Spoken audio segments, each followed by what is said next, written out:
Witness the perils and pitfalls of exploratory game design.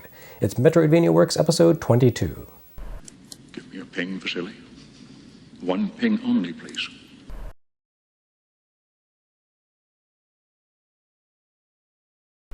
As I've mentioned a few times now, the onslaught of exploratory action RPG games we saw coming from Japanese developers slowed to a trickle as the 1980s gave way to the 90s, which isn't to say that the genre disappeared altogether, just that the games that did show up had to do a lot of heavy lifting.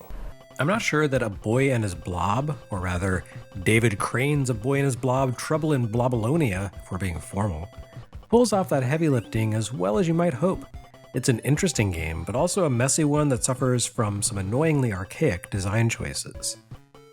The game certainly offers a compelling hook for canny Metroidvania-loving observers right there on the box. It promises a return to form for the master of the form after a half-decade absence. David Crane, the creator of Pitfall and Pitfall II, building on the tenets of game design he had established way back on Atari 2600. With Pitfall, Crane created the first proper action platformer to take place in an open-ended world built around complex interconnections. With its sequel, he opened things up even more by building on the Y-axis as well as the X, removing the time limit and doing away with the concept of lives, effectively creating a game that anyone could finish, but only a truly skilled player could finish perfectly. Crane moved his development efforts from Atari 2600 to home computers, then moved himself from Activision to Absolute Entertainment. With A Boy and His Blob, Crane and his team designed their first NES release for that platform from the ground up. As a programmer and designer who became something of a legend for his ability to coax unparalleled performance from the 2600's creaky, cranky hardware, and cajoled the Commodore 64 to do unprecedented things, one could be forgiven for assuming that he would perform similar miracles on the NES. After all, look at what Western studio Rare had accomplished on NES after making the leap from ZX Spectrum, where they had commanded a sort of savant reputation akin to Crane's. Alas, no. A Boy and His Blob does push the Pitfall concept into new territory, but haltingly. It doesn't properly even belong under the Metroidvania subhead, because you don't gain new powers or abilities over the course of the game. Or rather, the handful of new abilities that you do acquire amount to a mandatory key to unlock the back half of the adventure.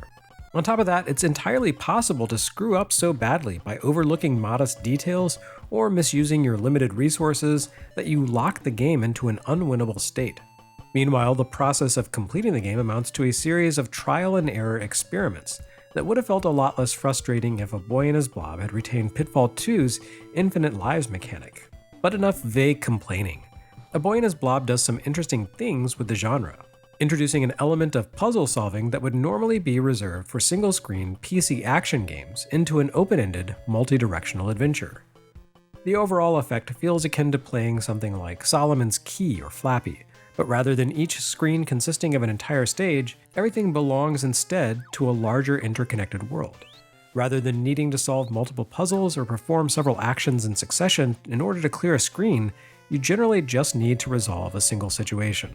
This could amount to slipping past a deadly creature, making a dangerous leap, or maneuvering around a hazard that could hurt or disadvantage you in some way. But many screens contain no apparent threats or challenges, and many exist simply for the sake of connecting one area to another. In some cases, though, the puzzles you need to work your way past require you to work across multiple screens. Maybe you need to acquire an inaccessible item by using a tool to leap from below, or perhaps you need to slip past a stubborn monster by performing cartoonish actions that defy real-world physics. Whatever the case, A Boy and His Blob unfurls its action puzzles over an extensive subterranean space that spans multiple screens on both axes before moving players to a more linear finale. And it arms players with nearly all of the solutions they need to complete the adventure from the outset, in the form of a bag of jelly beans. Granted, the beans themselves do nothing on their own, but toss a jelly bean to the player's computer-controlled companion character, the eponymous Blob, and interesting things begin to happen. The Blob loves candy, despite suffering from a severe allergic reaction to it. I mean, when the Blob eats a jelly bean, its body transforms, probably painfully, into a different shape, depending on the flavor of the candy. These largely have a dad joke element of punniness about them. An apple jelly bean turns the Blob into a working tire jack, because Applejack, while a tangerine bean turns him into a trampoline, because assonance. But in addition to making localization and cultural adaptation as difficult as the baseball puzzle in Zork and the monkey wrench pun in The Secret of Monkey Island, the Groner puns fit the cartoon logic of the whole thing.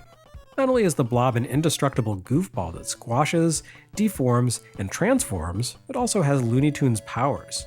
A punch flavor jelly bean, for example, creates a hole, haha, which basically turns the blob into an absence of something, a temporary hole that you can place on floors in order to drop through. You need to bend logic a bit at times in order to survive a Boy and His Blob, but when you bypass a seemingly impossible hazard by skipping it altogether with a blob power, you feel pretty smart. Unfortunately, these powers also feed into the game's worst design instincts.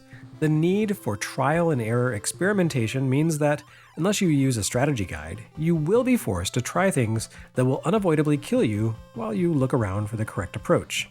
This happens more or less as early as the game's first real puzzle. Once you dash from the boys' home near a desolate subway station and go underground, you quickly encounter a dead end. Although you can see inaccessible spaces that suggest there's more to the subway tunnels than you can actually navigate straight away, your only means of moving forward is to create a hole in the lowest level of the subway floor and drop into the caverns below. That's fine, it's a good puzzle, but the layout of the caverns directly beneath the subway means that you have better than even odds of deploying a punch jelly bean over a space with a ceiling so high that you will fall immediately to your death. A lot of the game works like this, and A Boy and His Blob derives much of its overall playtime from the way it deliberately kills you and forces you to restart the adventure from scratch. Worse, you need to collect a special bag of jelly beans before you can travel to the Blob's homeworld and complete the game. But before you do that, you also need to collect some items to make use of the unique transformation unlocked by this supplemental bag. Without it, you can't safely pass through the fields of Blobalonia and the infinite array of falling cherry bombs there. But there's no way to know that you need to take this extra step en route to the other planet. I suppose it doesn't really matter since you can complete the game with all treasures collected in about 15 or 20 minutes if you know what you're doing, so restarting isn't the worst thing in the world. But it does make the game feel underbaked. The Boy and His Blob has some clever moments, and the overall flow of conducting exploration by solving devious puzzles has enormous appeal. But unfortunately, there just aren't enough of these moments. Whether due to memory constraints or time and budget limitations, A Boy and His Blob feels much smaller than Pitfall and Pitfall II. Way Forward would fix this scale issue 20 years later with its lovely reimagining of the game for Nintendo Wii, but that came at the expense of the freedom of movement and the sense of being lost in a vast, interconnected world that the NES game possessed. So in the end, A Boy and His Blob feels like a tentative foray into a new puzzle-focused format for the Metroidvania genre that never came to fruition. Another evolutionary dead end.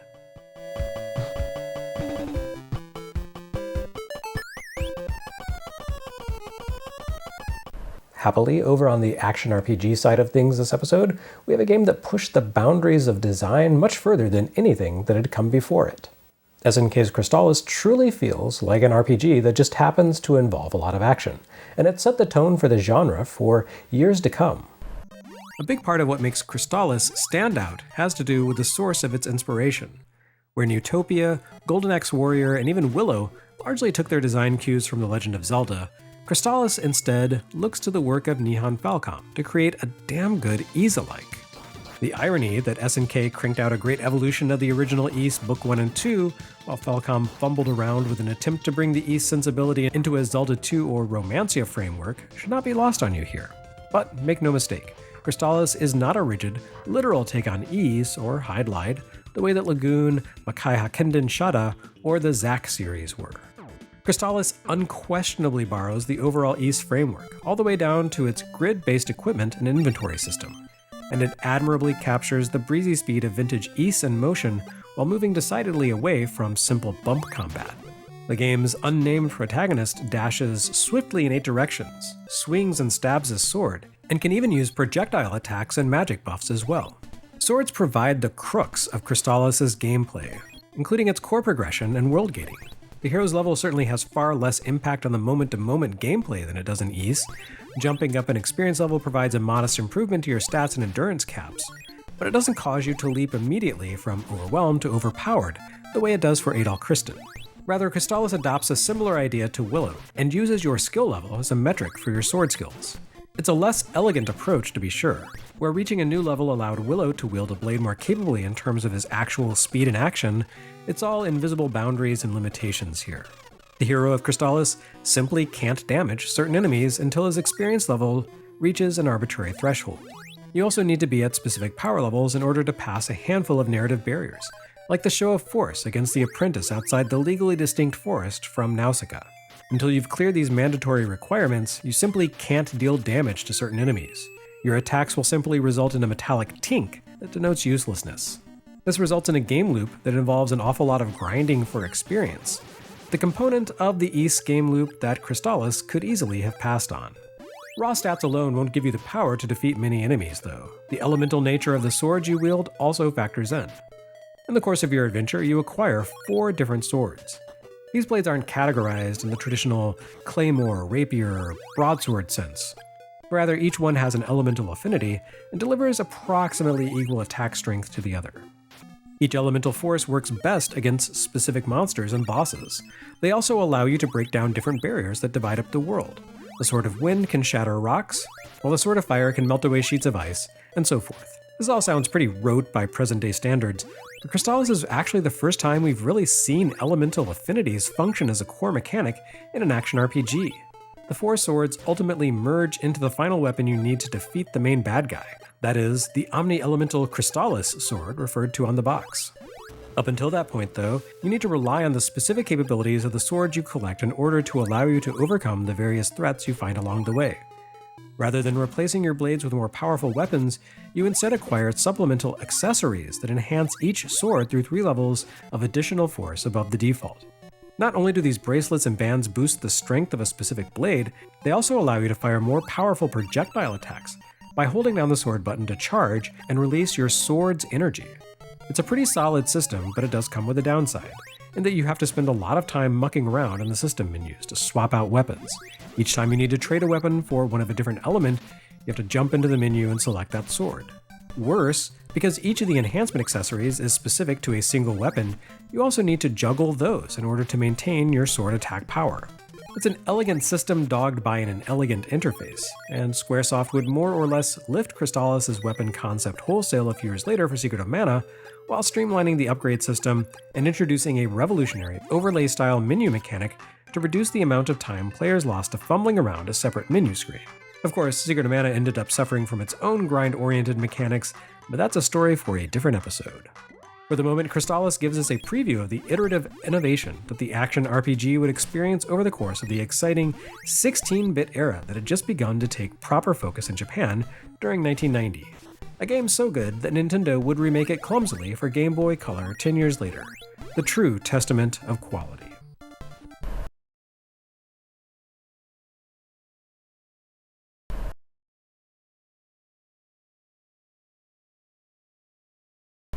Next time on Metroidvania Works, the genre's first decade comes to a close with 2 truly groundbreaking works.